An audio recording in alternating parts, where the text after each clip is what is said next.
Good morning, friends. What's going on is Anton from AntonDaniels.com. I appreciate you guys for continuing to rock with me. Another beautiful Saturday. We had a pool party last night. I actually wish I could have recorded it. Yo, what kind of bird is that? You see it right there? That mug is huge. That's crazy. Thank God we got this whole protective screen. Rita was telling me yesterday because I didn't know that there was alligators in Orlando, but we had a pool party. We had the jacuzzi popping right there. We was jumping in. I had on the little rubber ducky thing right there, the swan, and it was cool. So we had the music playing, pool was popping.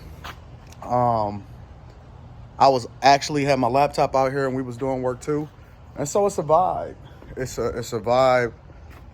For the first time in a long time, I'm not gonna take my backpack out to the park with me. The last time that we was at Disney, and it was for Rita's birthday, I think last year. The last time we was at Disney, I was carrying my backpack with me because I didn't have as many people working with me or for me at the park, right? And so I took it with me to the park, and so they had Wi-Fi there, and I had my phone, and so I would tap in and do certain things or whatever like that, and I had to make sure that certain panels and the Lapeef network and everything is going on. And so, I'm a working manager, and I believe that, and I'm still a working manager today. I'm a working manager in corporate America. I'm a working manager with my businesses.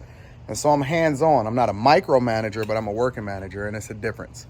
A working manager is somebody that's on the front lines with you. They participate with you. They pay attention. They oversee things. They catch different things. They make suggestions. They implement. I'm not the type of person that believe in passive income. I believe that you actually participate and you're on the front lines with your soldiers. And actually that helps for you to be able to create the best product because you actually know what's going on and you're not just relying on what it is that people are just telling you.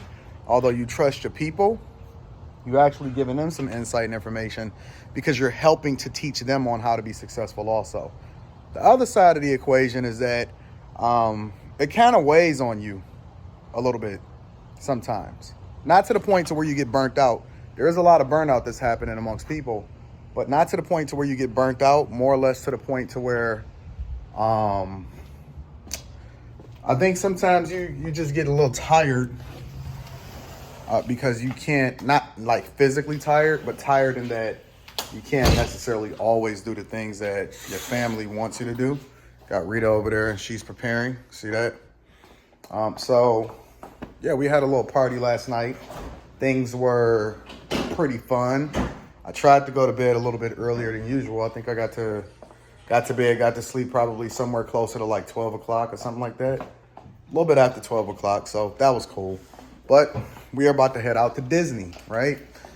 Another thing that I wanted to say, it seems like, well, it's not even that it seems like, it really is.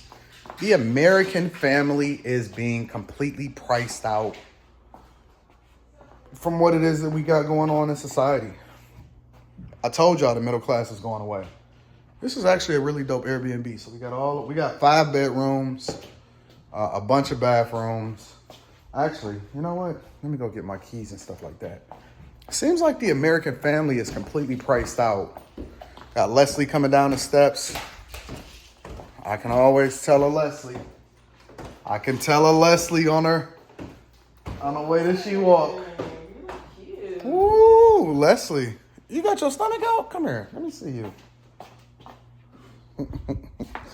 The American family seems to be being priced out of being able to do regular everyday activities now. It's like I'm coming to Disney and Disney is expensive. And they broke my luggage again.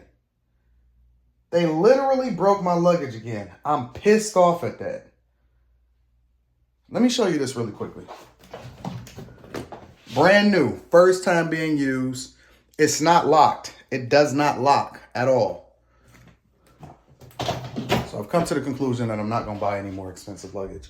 But coming to Disney, I'm going to spend well over, and this is not a flex, this is just giving you some real life information on what it's going to cost in order to take your family out of town. So me in particular, and I understand that you can cut these costs a little bit just from the flights, but the airports were really, really busy.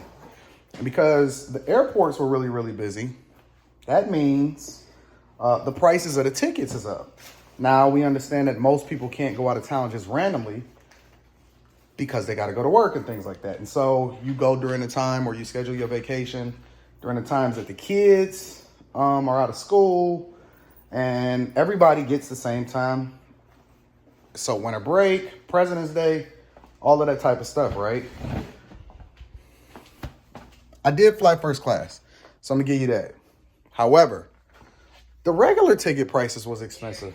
The regular ticket prices was like at least $800 a person.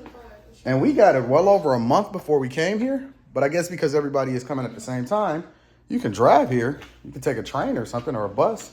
But who does that? So we had that popping. And then to actually go to the park is what, Rita, like $250 a person, $300 a person or something? A person per day. Now you can try to get like park hoppers and all of that other type of stuff. And then of course we got like the lightning lanes or whatever. And we're going to go multiple different days and go out to eat. And that's not even including food. That's not including your rental car. It's not including anything. And so I don't know how people do it. I don't know how people can continue to exist in a world, in a society where they've been completely priced out basically of the American dream. You can't really do anything. You can't really go anywhere. Really, can you open this? Because I can't open it with one hand and hold this camera at the same time. You can't really do anything. You can't really go anywhere. And people are, you got to give them some incentive as to why it is that they're doing. Thank you. You got to give them an incentive as to why it is that they're doing what they're doing. For people to just do stuff just to work and die, you give them no sense of purpose. And that's when you start to get a revolt. But if you give them a sense of purpose, you give them something to strive for, you give them a reason to believe that they can do something differently or they can be successful, you give them a way out, you give them an opportunity, that's when you can create inspiration. That's when you can start to get innovation. That's when people, you give them a combination of reality along with the possibility and the ability to actually be able to bring themselves out of this situation. So it's just weird how we exist in a society. It's weird that we exist in a society where it's difficult for people to be able to pull themselves out of poverty and be solidly middle class. I don't know. You guys let me know what you think. We are about to go over to Disney. Rita and Leslie is getting in the car. We're waiting for one more. Oh, there she is. Come, my child. I love y'all. I appreciate y'all. I'm going to holler at y'all later. Peace.